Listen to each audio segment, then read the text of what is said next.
Maternity leave is an interesting thing because in our industry it doesn't exist.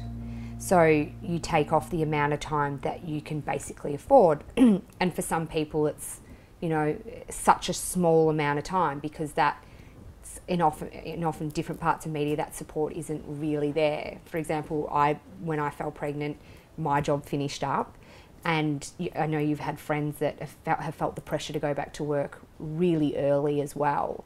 How do we shift that so it's, you know, because you think, come on, you know that we're the people that are making humans, like give us that freedom and that flexibility to take the time we need without feeling we're going to lose our job if we don't get back to work. I just think it's, if you talk to employers, I don't care what you say, if you force employers to pay for any form of leave, we're going to face discrimination.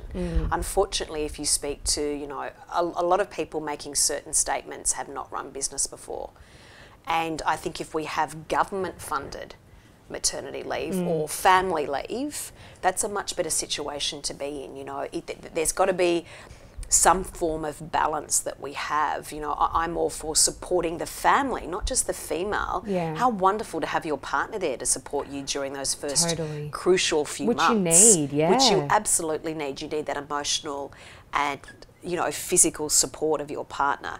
I think there has to be a balance, and I think, you know, gosh, don't even get me started on the childcare issue because it's not working. Yeah. You ask any family, the current situation we're living in right now is not working.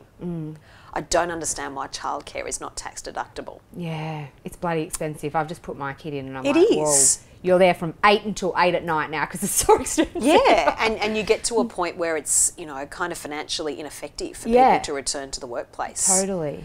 So I think, you know, if you talk to a lot of people, they're not happy with what's going on right now. The solution is it's got to be a collaborative process. There's got to be some form of balance because a lot of small business cannot afford to cop very, very expensive leave. No, you're right.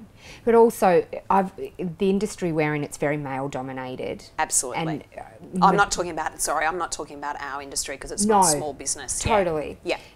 But for example, working with men in particular, when I fell pregnant, I found really very challenging because they can't know the situation you're in where you're like, oh my gosh, where's my career going to go? How am I going to fit all of this in?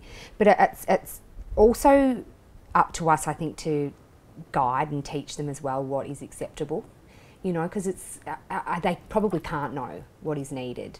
But there has to be a change with that. Like it's just got to change. That's why I think he's so exciting about a new generation coming through, because a majority of people in those positions now are in a very similar situation to us. I had a fantastic boss when I was on maternity leave that had a wife who used to work out of the home as well. Right. So he got it. You know, I remember having a conversation with him. He said, I don't want to talk to you about when you're coming back. Right. Oh, after how you've had the beautiful is baby. that? You know, and for what a great gift to give somebody, as in the fact that, you know, you should not, when you are having the most beautiful gift you can be blessed with, a child, have to worry about your job. Yeah, totally. That is heartbreaking. Yeah. You know, and that's refreshing because that is so incredibly supportive because he knew where I was from. He'd been there before. So I think if you have a change of modern management in all different industries that are getting where you're coming from. Totally, yeah. That's where you'll see a change.